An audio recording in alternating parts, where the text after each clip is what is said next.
Il n'y a que 3 règles que vous devez suivre.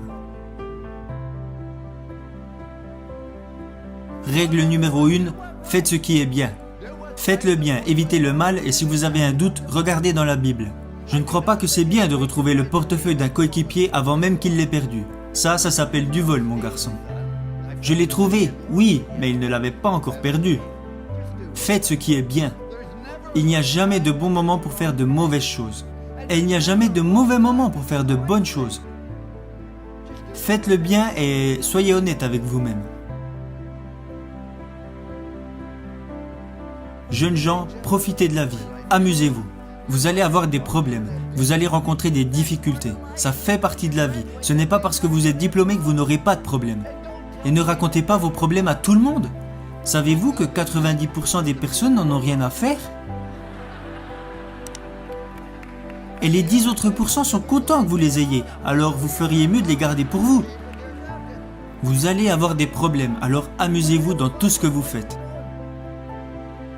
Et si vous aimez vraiment ce que vous faites, les gens prendront du plaisir à être à vos côtés. À chaque fois que je me réveillais les jours de match, je me disais « Aujourd'hui sera une journée incroyable ».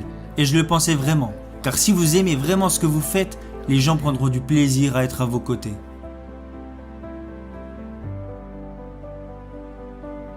Règle numéro 2. Faites du mieux possible avec les capacités que vous avez et le temps qui vous est donné. Vous savez, tout le monde n'a pas les capacités d'être en équipe première. Mais tout le monde se doit de donner le maximum qu'il est capable de donner. Si vous voulez échouer, alors vous avez le droit d'échouer. C'est ça qui est génial dans ce pays. Vous n'avez pas le droit de faire échouer les autres si vous n'exploitez pas au mieux vos capacités. Vous avez mis un enfant au monde. Vous avez un business. Vous avez rejoint une équipe. Vous avez des obligations et des responsabilités envers d'autres personnes. C'est pourquoi vous vous devez de donner le maximum de ce que vous êtes en mesure de donner, dans tout ce que vous faites. Ce n'est pas compliqué.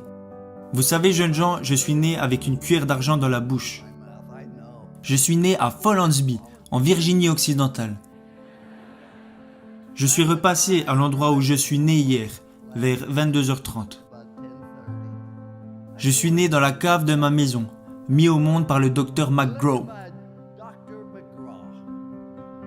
Nous n'avions qu'un lit pour moi, ma sœur et mes parents. Nous avions une demi-baignoire et une petite cuisine. Et nous avons vécu dans cette maison pendant plus de 7 ans. Il n'y avait pas d'aide sociale à l'époque, nous n'avions pas de coupons alimentaires et nous n'avions pas d'argent de côté. Mais j'ai toujours eu assez à manger, parce qu'à chaque fois que je voulais me resservir, mon père me disait « Non, tu en as déjà eu assez ». Mais la raison pour laquelle je dis que je suis né avec une cuillère d'argent dans la bouche, mon père avait arrêté l'école en CM1, voilà toute l'éducation qu'il avait. Alors pourquoi je vous dis que je suis né avec une cuillère d'argent dans la bouche ?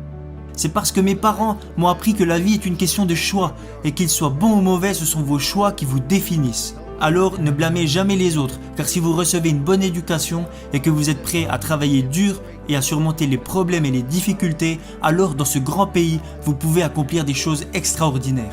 Voilà pourquoi je dis que je suis né avec une cuillère d'argent dans la bouche. Ma dernière règle est de montrer aux autres que vous vous souciez d'eux. Vous ne pouvez pas entrer dans une pièce et dire « Hey, je suis là, regardez-moi » Non. Dites plutôt « Je suis là, comment puis-je vous aider ?» Ce n'est pas si compliqué. Souciez-vous sincèrement des autres car vous pouvez impacter la vie de chaque personne que vous rencontrez par un sourire, un mot gentil ou un encouragement. Parce que vous voyez, quand vous faites de bonnes choses, les gens seront toujours plus à même de vous faire confiance. Ma femme et moi nous sommes mariés car nous avons trouvé cette confiance en nous et nous ne l'avons jamais perdue. Le seul moyen de vous faire confiance est de faire des choses bien. C'est ce que Dieu veut que nous fassions. Faites de bonnes choses. Le second point est de faire le maximum avec les capacités que vous avez. Parce que quand les gens apprendront que vous vous êtes engagé à viser l'excellence, ils auront envie de vous suivre. Aidez les autres et souciez-vous d'eux. Parce que beaucoup d'entre vous vont avoir du succès et gagner beaucoup d'argent. Mais quand vous mourrez à la fin, à quoi vous servira-t-il ? Mais heureusement, beaucoup d'entre vous vont plutôt choisir de devenir signifiants. Être signifiant, c'est quand vous aidez les autres personnes à réussir. N'est-ce pas là vraiment le but de la vie?